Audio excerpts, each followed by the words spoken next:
Welcome back, watch people. So it's an absolute pleasure to introduce Danny back to the show. Danny, good evening, mate. How are you? Good, thanks, mate. Everything good with you? Yeah, apart from the weather, I know that you've been sitting out on the balcony this afternoon. I've been tucked away indoors. It's been, the weather here has been biblical. It's absolutely rotten in the UK right now. But I'm not going to laugh. Yeah, there you go, mate. There you go, Danny. So we had a quick chat on the phone earlier. And you was asking me some questions, and I said, you know what, I'd probably make for a good video. So some of the questions that you were asking me, I thought, yeah, the viewers might be interested in that. So the floor's all yours, mate. Fire away with whatever you like.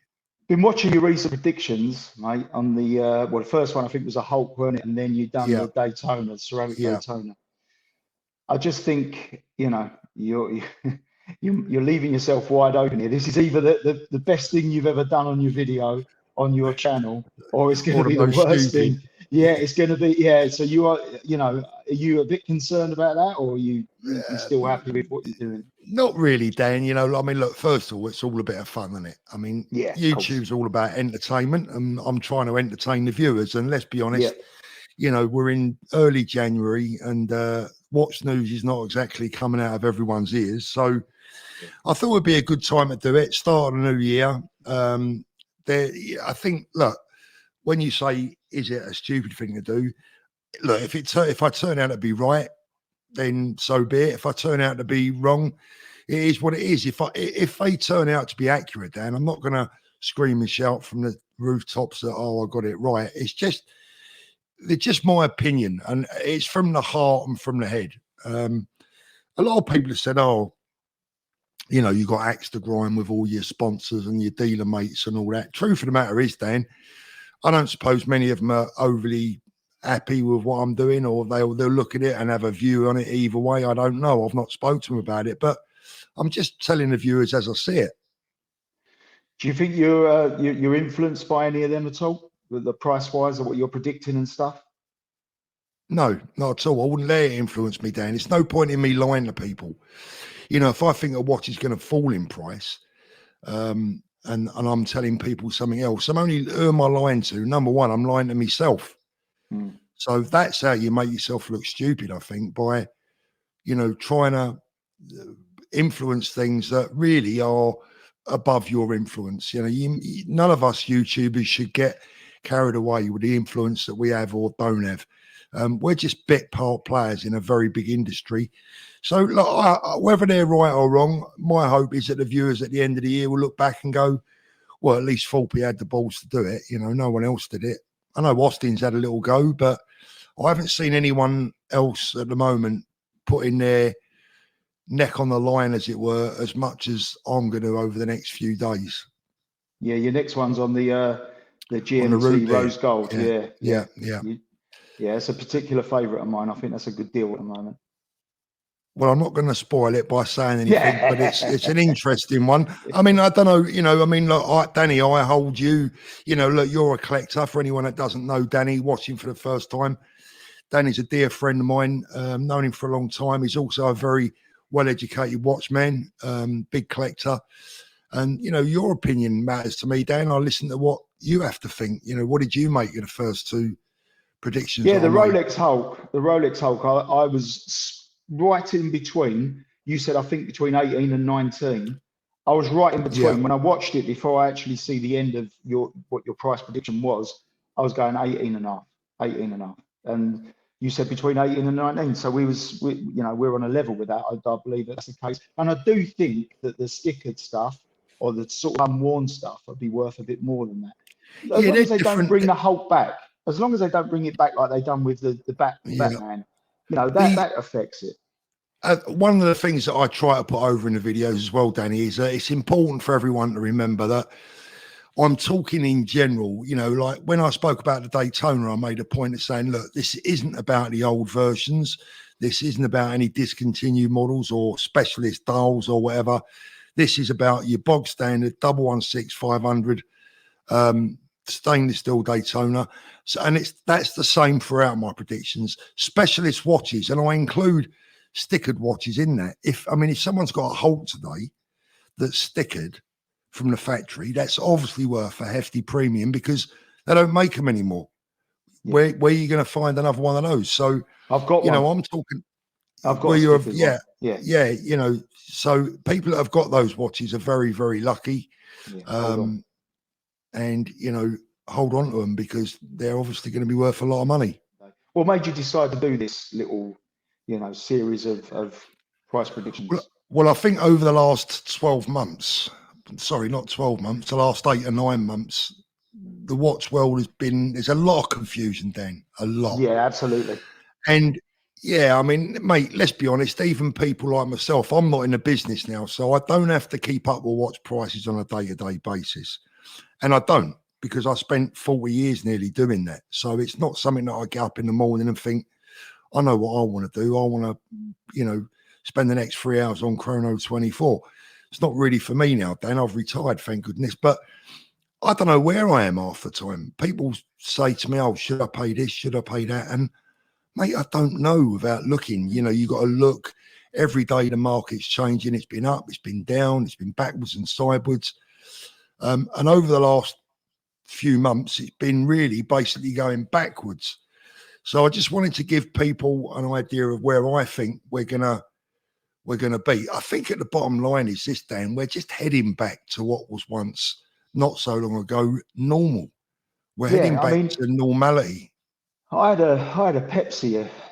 We're only going back probably 2.5 years ago, and I sold that. That was the new Pepsi, and it was only probably a year old. I'd never really worn it, and I just thought, you know what? There's no point in me keeping it. I bought it grey market, so I didn't buy it from the AD, and I just thought I never wear it, and I sold that for 14 grand. Well, there's still more than that now, and I'm only going back to probably 2.5, maybe 3 years ago.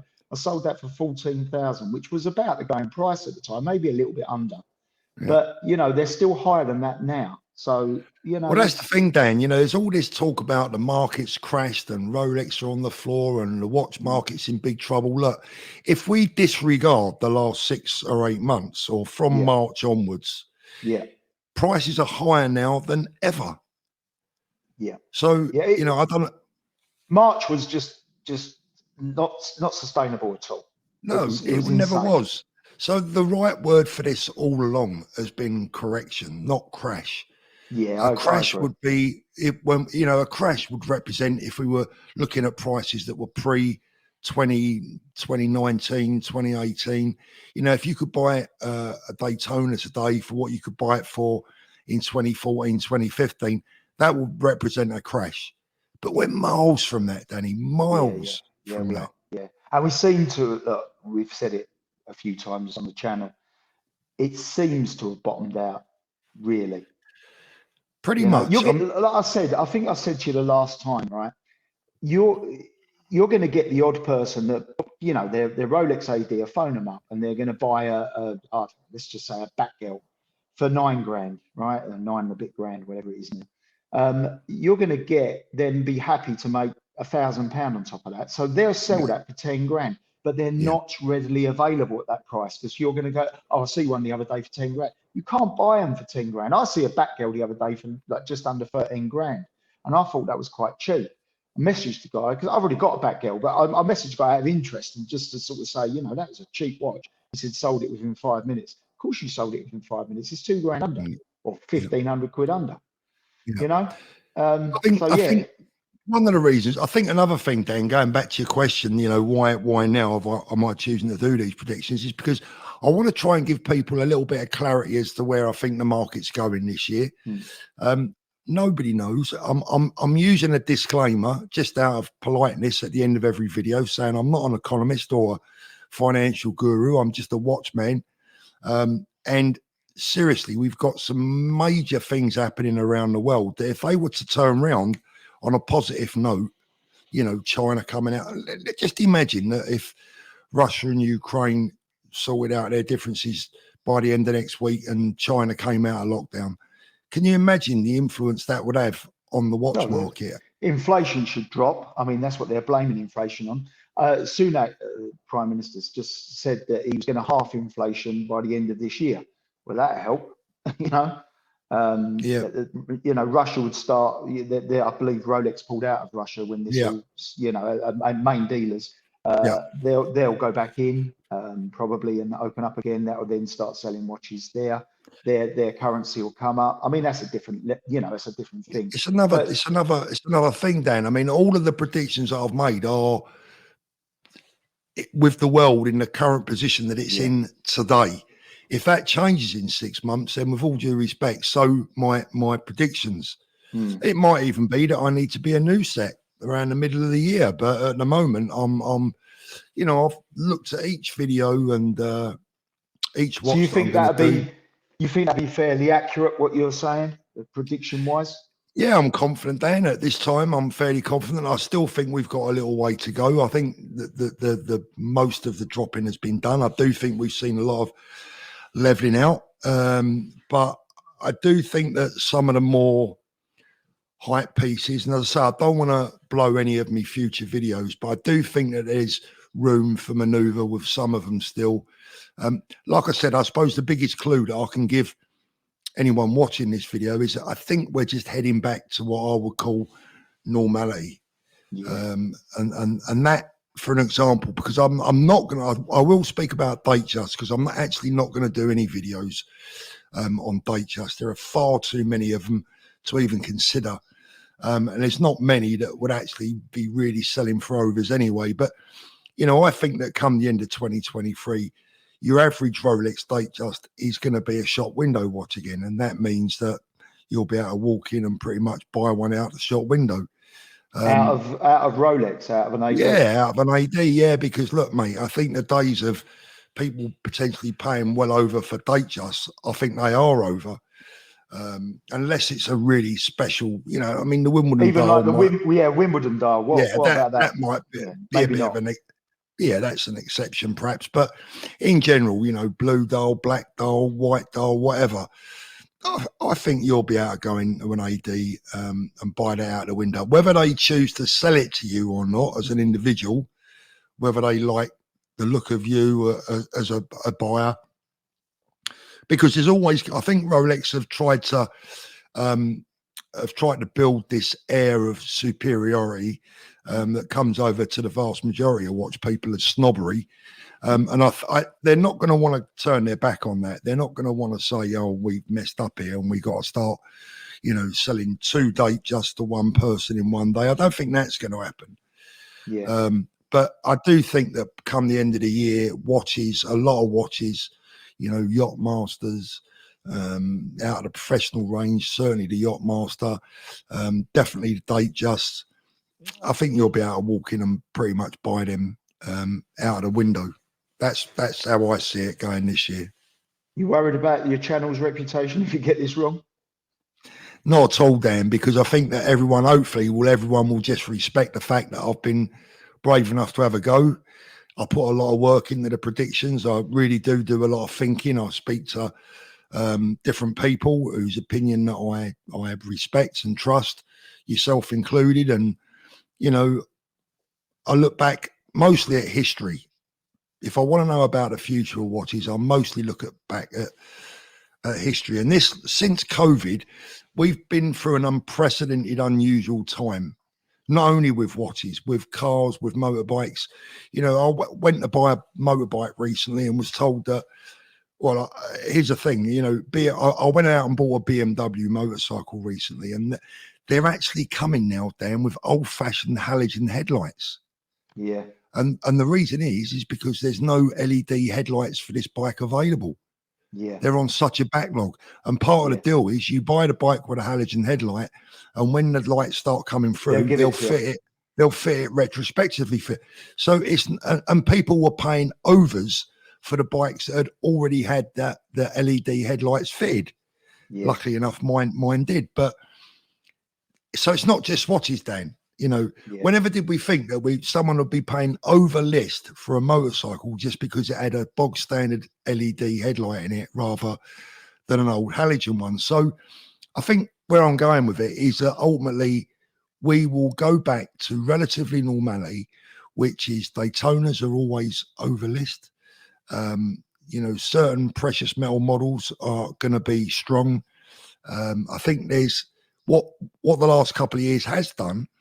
It's brought hundreds and thousands of people into the hobby or the business, the industry, whatever you want to call it, that haven't really got an interest and they've gone. But there will be a small percentage out of those people that have stayed because they genuinely love the watches. So there's more people interested in watches now than ever, I think.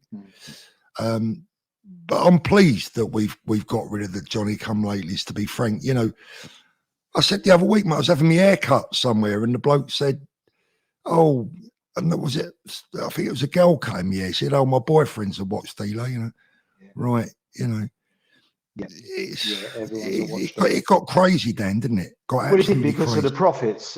No one can, you know, you could buy a watch and flip it 3-4 months later for a 10 grand profit. Who wouldn't want to do that? You know? Well, I don't blame anyone. I don't blame anyone for it. You know, I mean, I don't criticize anyone for earning a living or taking advantage of a situation, a good situation that's put in front of them. But it wasn't good for the business. It wasn't good for the hobby.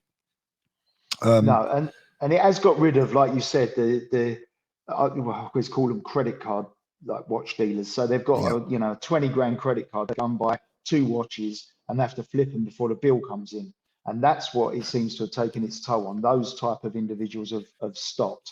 Obviously, probably they've been burnt a little bit, you know. Speculators, really. I mean, that's nothing wrong with it. Nothing wrong with it, like you said. It's not illegal, is it? No, absolutely. Everyone's got to feed their wife and kids and pay the bills. Absolutely, mate. And they're getting a bit high, aren't they, at the moment? You got any hot watch predictions for 2023? So, like, if you was going to come into the business now, buy a watch, Rolex, whatever, well, stick with Rolex because that's where we always seem to be with things. Sticking with Rolex, a prediction if you was going to go and buy one now for not even necessarily an investment, but a safe haven for your money. It's a great question, mate, and I think it's one the viewers are going to appreciate, and I hope they like the answer. I would say, again, I'd go back, look at history, and learn from history. Rolex sports watches have always been safe. Now, when I used to go to, see my mate Alan, the owner of Watch Collectors, very, very dear friend of mine, we go back years, and we would sit there and have a glass of wine, and we would talk to each other about why we invested so much of our money into the Rolex brand. Why, as dealers, did we have, say, 250 watches and 235 of them were Rolex? Why was that? It's because we had confidence in the brand. Yeah. So for 2023, I would be sticking with brands that give me confidence. Rolex is definitely one of them still. There are other brands that give me confidence, but not as much as Rolex. As for the models, look, same as before, unusual dials, something that separates this watch from the rest. But if we're going to be really precise, I think the left-hand drive the left-hand drive Sprite is a watch to watch out for. I don't know how long that watch is going to last, but when it goes, and we look to the future. You see, years ago, Dan, when we used to say to people, in the future, this watch is going to do well for you, we was talking about 5-10 years down the line. Yeah. Nowadays, in the last 18 months, 2 years, when people start looking at the future, they're looking at like next week. 6 months. Yeah, I get that. How much can I get for this next week? Not in the next decade.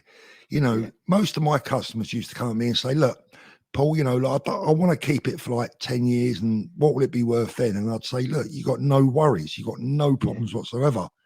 Yeah. They weren't coming to me and saying, well, if I buy this off you, will I be able to make $5,000 on it next week? See, retail alone, Paul, if Rolex have, I don't know, let's say 7% a year over the next 10 years, their retail models are going to go up 70%, aren't they? So, you know, a 10 grand watch now is going to be 17 grand in 10 years time. Oh, so if mate. you're buying it now without even worrying, just pure inflation and watch price increases should make them a safe bet. Exactly. Maybe not, you're not going to get rich. Don't get me wrong. You're not going to get rich out of every watch. No. But that alone, 7%. I mean, Tudor's just had a 9.5% price increase. That's a strong statement at a time like this. And we go back to saying, look at the past, Dan. I mean, whenever did you or me or anyone else probably watching this now, and you know, unless they're car dealers or whatever, and it's their business, but when did we go out and buy a family car have it for 5 years and sell it for a profit. And get your money back at least. It don't happen, does it? Yeah. You know, I buy motorbike after motorbike, car after car, and this and that and whatever, and all the stuff that I buy, all the boys' stuff that I buy, the boys' toys and that, boats, jet skis. 9 times out of 10, I end up losing money on them, and I've not kept them 4 or 5 years. Yeah, you know. So we got to be realistic, and watch people have got to be realistic and think, look, I'm laying money out, I'm buying something that I love. It's going to cost me. Here's the thing.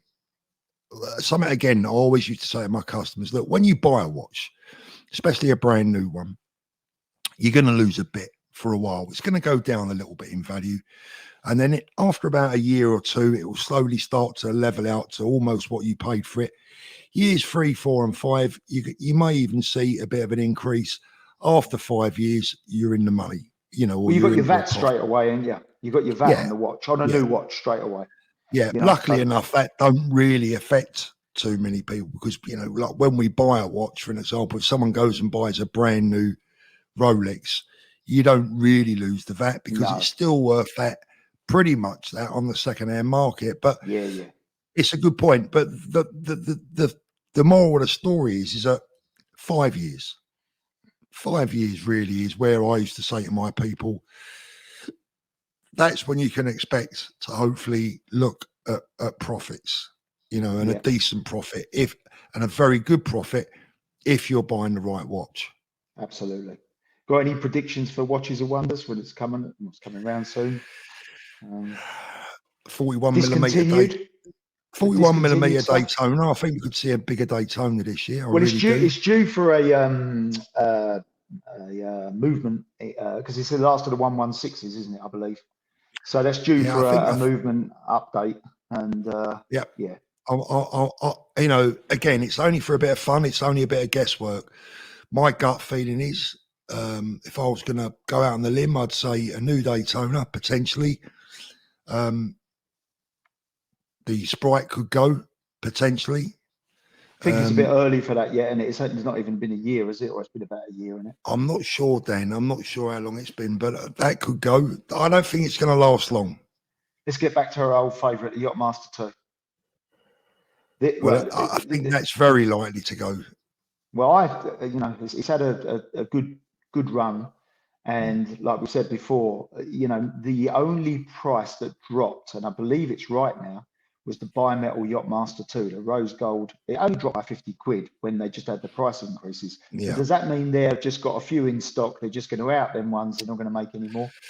Possibly, but why would it be the only one? Why would that be the only one? It's very strange. I've never known it before. No, me. So going back to the question you said earlier on, you know, potentially good buys for this year. I mean, right now they've never been overly popular watches. I think they're a great looking piece, personally. So do I. Yeah, I think they're a fantastic. I think they're a real eyeful. I think it's the word yacht that makes them not as popular as they possibly could be.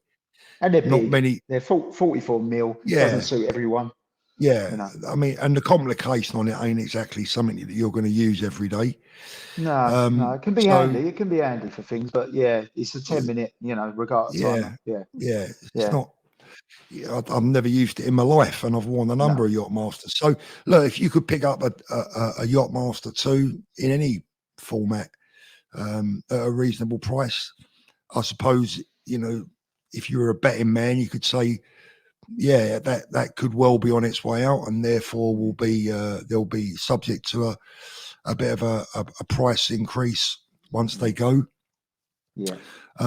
But I think for me, the biggest one I'll do this year is the Daytona. Okay. It's due for a change of movement, and it's got to get to the 1.2s or maybe go straight to the 1.3s. But who knows? I just got a feeling they're going to pull a rabbit out of the hat this year. I mean, they did with that new deep sea, didn't they? I mean, that's a real challenge. That's a real mystery. A mate of mine's got one. And I was supposed to see him when I was back in the UK recently, but I just didn't get a chance. I've not had one in my hands yet. Yeah, I'm busting to see one. I want to try one on, but I was going to go and see it, as you say. Well, I've got me James Cameron on tonight. It's the first time I've worn a Rolex in probably 6 months? Look, Nico, I hate it. You know what I'm going to say, don't you? You're wearing a Hublot. This one, it's a F1. Yeah. It's got a different strap on it, but I've had it encrusted with black diamonds. So you can't really see it on there, but it does look a You real do that high. yourself then? You do No, that yourself? I bought it in like that, but it's Okay. it's a nice little watch, to be fair. I don't wear it much, but again, it's an old thing, got to rotate them a little bit from the bank, you know. Yeah, Keep them moving, yeah, keep exactly. them moving. Yeah. I just, you know, at the moment I'm enjoying wearing my Omegas. I put the Snoopy on the other day for a couple of hours and popped it back in the safety deposit box. I'm really, really liking that. And I would say I've had a good 12 months because I've opened my eyes a lot in the last 12 months. I've tried to get out of this Rolex thing. I know that's what we talk about all the time, but it's only because I'm always trying to do my best for the viewers. And actually, to be fair, financially, that is where they are always in the safest place. But there are a lot of other watches out there to appreciate and enjoy. Yeah. You know, I'm really fancying the Vacheron Constantine overseas right now. Lovely. I've seen it. It's a lovely watch. Beautiful watches. Do you know what I really like? I like the Tudor. It's a shame it's not that bit bigger, being 39mm. The 58 Black Bay Tudor. That gold one. The gold one with the green face. I just think that's stunning. Absolutely it's stunning. A very nice. And there's only 3 of them available on Chrono 24 at the moment. They're not very, they're not very. What are they selling? Are they selling for overs, Danny? No, I think the new price on them is about 14.5, and the ones on Chrono, as they start at 12 and a quarter up to about 15. So they're underage. They're holding all right, or around retail. But they're a beautiful looking watch if you like a slightly smaller watch. I can't get away with it. That's a watch that you want to buy. Yeah, me neither. That's a watch that you really want to be buying pre-owned. Well, I tell you, Beaver Brooks, I think they're doing a 4-year interest-free credit on it, if that's the sort of thing you want to do. So you don't put no deposit down. It's 300 quid a month for 4 years in Secret Shores. That don't sound a bad buy to me. No, it's not really. I mean, at the end of the day, if you can afford to pay 300 quid a month for the next, how many years did you say? 4 years. 4 years. So there's no interest on that. No, interest-free. 302 quid and some pence. But a month you are paying, you are paying full list price. Whereas if you can find the money up front, then I think that a watch like that, you really should be pushing your AD for 10% off. Yeah, I don't think you'll get it at the moment. They've just had a price increase. That particular watch, 1,200 quid. They went up, as I think we said it in the last video, but they went up the same sort of money as precious gold Rolexes. You know, that was. You're probably right, Dan. I'm probably being old-fashioned. You probably wouldn't get that off. The only thing I will say is that these dealers, they do want to do business, and look, they're making 40% on that watch. Yeah. So you want 100% of nothing or 30% of something? Yeah, absolutely. I agree. But what a beautiful watch! If you like a smaller watch, 39. And that's a lovely, lovely watch. That Rolex CPO, while we're on the subject, I just think there might be an ulterior motive to this. This is only a personal opinion. I've not heard it from anyone. I think Rolex with the CPO at the moment are buying loads of watches, right? Let's bear in mind, in the last 10 months, the Rolex prices have dropped all over. That's not good for Rolex. They don't want that. They don't want they need hype, Rolex. And that's what it's lived on for the last few years. Now, what would stop Rolex buying on the CPO? So everyone's taking their watches into Rolex, or wherever the ADs are that are going to be buying them. They're going to take them in, and then Rolex put them away in a vault. They could put thousands of watches away in a vault. That then in turn starves the used market, because there's not so many available. There won't be so many online because they've got them all in their vault. Now, bear in mind, Rolex can afford to do this. Now, they're buying them now while they're relatively cheap. There's going to be a few discontinuations of Rolexes. There's going to be a few price increases from retail. So the prices are increasing. They've got all these stored away in a vault. They'll service them when they're going to bring them out and sell them. and it's starving the second-hand market. And they could then just slowly, when things pick up again, slowly release them. They know they've bought them cheap. They're confident in their brand. They're slowly release them back into the market. What would be the reason they wouldn't do that? Yes, it's an interesting theory, Dan. I mean, it's possible. The probably only thing wrong. is, I'm probably wrong. There's a hell of a lot of watches to buy for them to do that. One advantage that I can see is that they potentially know which watches to buy. You know, for an example, if they know they're discontinuing the Milgauss or they're going to discontinue this, that, or the other, they know what they're discontinuing. So that would, I mean, look, as a former dealer, I would love nothing more than to know what was being discontinued. Well, it's inside information, isn't it? It's inside info, yeah. So that they would have that. One thing I would slightly disagree on, and I only thought about this the other day in the car, is that yes, Rolex want hype. They want their prices higher. But I actually don't think, looking at it long term and being as sensible and as super as they are up here in the mind, I don't think they were comfortable with those craziest, highest of the hype prices. And I tell you why, Dan, because I think they will have known that the prices had to fall. And they would have also known that actually could lead to a perception of the brand not doing very well. Even though it would be a false perception, that would be a perception. You've only got to look at the comments on all the videos. You know, there's an element of people out there who are absolutely delighted at the thought of Rolex, the price of Rolex crashing. And sometimes I can't help but reply, and I shouldn't, you know, but when they say, you know, mark my words, Rolex are going to crash and burn, I have to say to them, no, let's get it straight. That's what you'd like to happen. That's not. Well, that's the people that want to get into the market. That's the people that want to get into the market. And you know what, Dan? If they did crash and burn, they wouldn't want to get on the market then in the first place. So no, you're right. But I think Rolex like things steady. I think they like their brand. Obviously, they like their perception of their brand to be high. It always is. But I'm not sure that they were ultimately super comfortable with a pricing level that they knew was going to fall. Yeah. Because they've had to manage that. And I think they've managed it as well as they could by it. We've had a couple of price increases in pretty much quick succession, I think. So we've had a couple of recent-ish price increases. They've done their best to hold the market up. They've introduced the CPO program, showing more confidence in their brand. So they're doing their part. It's now down to the pre-owned dealers, the professional pre-owned dealers, to do their part, and for the watch selling public to do theirs. You know, don't dump your stock. There's no need for it. Don't sell your assets unless you have to. Yeah, unless you need the money for something. Unless you need the money. If you sell a 20 grand Rolex, for argument's sake, and you put the money in the bank, it's devaluing by inflation anyway at 10% a year at the moment. You know, exactly. So you lose. You know, you're losing $2 grand a year anyway. All right, you've got it where you can put it into other things. And a lot of people at the moment are struggling. Obviously, you know, gas and electric bills are not funny anymore. So, you know, some people have got to sell their stuff. They bought it. And that's the worry with going back to that Tudor, getting into a 4-year interest-free credit. It might be interest-free, but you don't know what's around the corner. You could lose a job. You could, you know, who knows where we're going to be in a year, you know? And do you know the most popular thing, the number one thing that people used to say to me in store was, I had one of these once. I wish I'd never sold it.